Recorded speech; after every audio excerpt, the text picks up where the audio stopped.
Hi folks, welcome to my channel, The Average Dermadoc. Let's begin the show.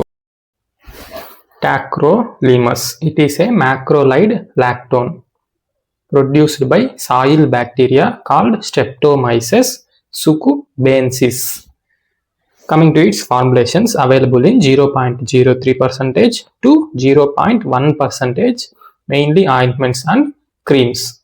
This 0.03% should be used in children more than 2 years of age. 0.1% for adults, because children's skin will be somewhat delicate. So we'll use less percentage, 0.03%. Even in adults, some areas will be very sensitive like face, lips. There we can use 0.03%. Coming to its mechanism of action, mainly immunosuppression. First, our drug tacrolimus goes and binds to FK506 binding protein.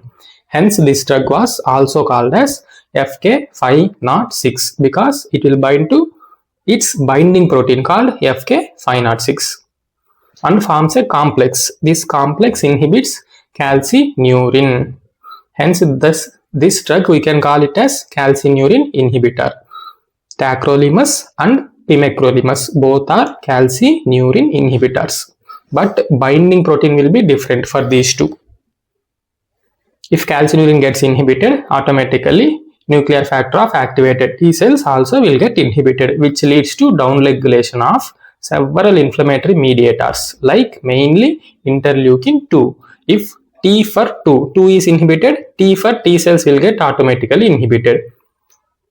They will not be proliferated. If normal T cells are there, they will undergo apoptosis. Like that, T cells won't even get activated if interleukin 2 is inhibited.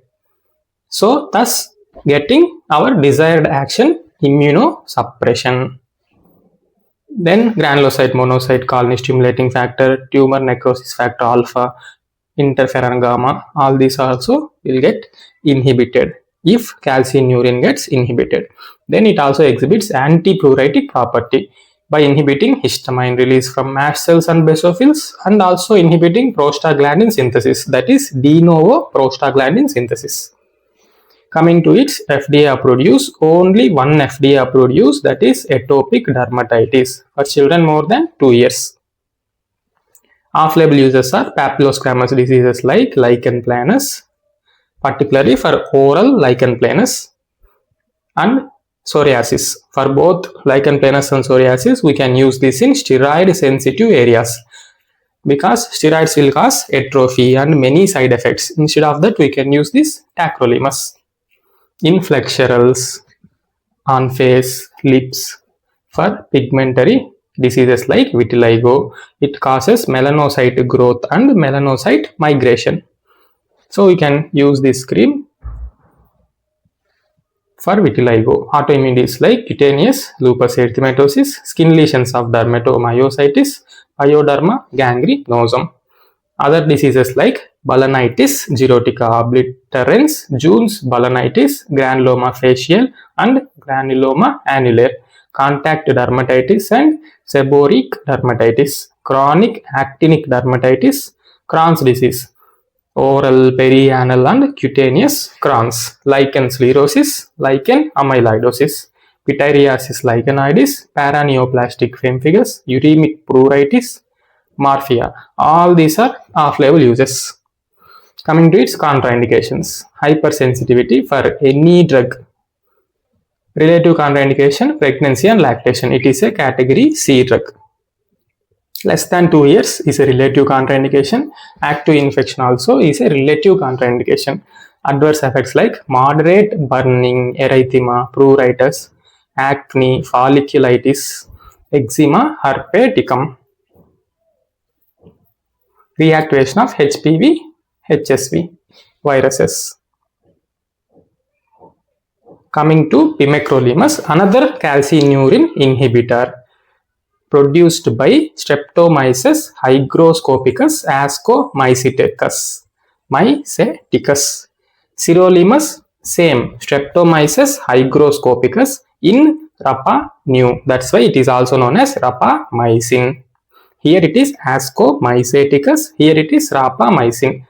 Sirolimus is a mTOR inhibitor, not calcineurin inhibitor. Both acts on T cell.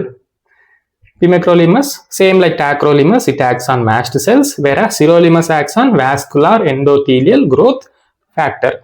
That's why it is used in vascular malformations, facial angiofibroma, Kaposi sarcoma, psoriasis, chronic erosive oral lichen planus.